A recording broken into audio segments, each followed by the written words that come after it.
مقبوضہ کشمیر کی خصوصی حیثیت ختم کرنے کے 2 سال مکمل، وادی میں مکمل ہڑتال۔ آج سیز فائر لائن کے دونوں جانبیوں میں استحصال کشمیر منایا جا رہا ہے۔ پاکستان و آزاد کشمیر کے مختلف شہروں میں ریلیاں۔ اسلام آباد میں صدر مملکت عارف علوی کی قیادت میں ریلی۔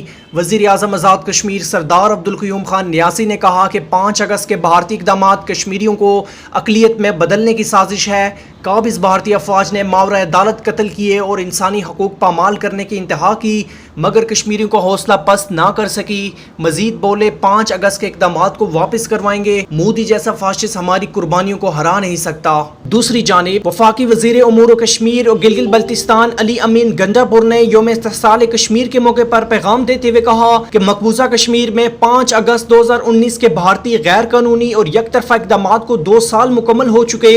بھارت نے سلامتی کونسل اور بین الاقوامی قوانین کی کھلی خلاف ورزی کی۔ مقبوضہ کشمیر میں 9 لاکھ بھارتی افواج کشمیریوں کا محاصرہ جاری رکھے ہوئے ہے۔ کشمیریوں کی اپنے حقوق کے لیے ڈٹ جانے کی ایک عظیم تاریخ ہے۔ مقبوضہ کشمیر میں ماورا عدالت قتل اور نام و نہاد سرچ آپریشن بغیر کسی روک ٹوک کے جاری ہیں۔ مسئلہ کشمیر جنوری 1948 سے اقوام متحدہ کے ایجنڈے پر موجود ہے۔ مسئلہ کشمیر اور مقبوضہ کشمیر میں بھارتی ظلم و جبر سے متعلق دنیا کی آگاہی میں اضافہ ہوا۔ بین الاقوامی انسانی حقوق کے اداروں پارلیمنٹس نے مسئلہ کشمیر اور مقبوضہ کشمیر میں ابتر انسانی حقوق کے حالات کو اجاگر کیا ہے۔ مزید کہا بھارت مقبوضہ کشمیر میں کشمیری عوام کا جاری محاصرہ فوری ختم کرے۔ بھارت کشمیریوں کے حقیقی نمائندوں کل جماعتی حریت کانفرنس رہنماؤں کو آزاد کرے۔ بھارت مقبوضہ کشمیر میں کشمیری عوام کا جاری محاصرہ فوری ختم کرے۔ بھارت کشمیریوں کے حقیقی نمائندوں کل جماعتی حریت کانفرنس رہنماؤں کو آزاد کرے۔